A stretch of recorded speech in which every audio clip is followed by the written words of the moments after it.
Hello, this is Ecoway Titan 300 smart toilet remote control. Today I will show you how to set the auto open distance for your smart toilet. And you see the nightlight auto distance button here on the remote control. You press and hold for 5 seconds. Okay. So now you see all the light are flashing, right? So now you can set.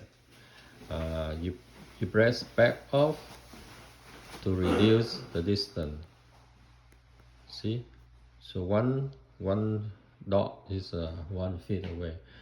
You press 0 dot is 5 inch away. So you want to increase, you have to press front on.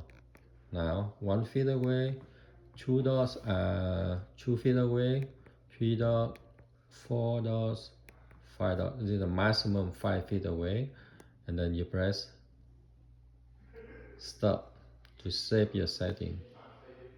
Okay, so now you're done. Thank you.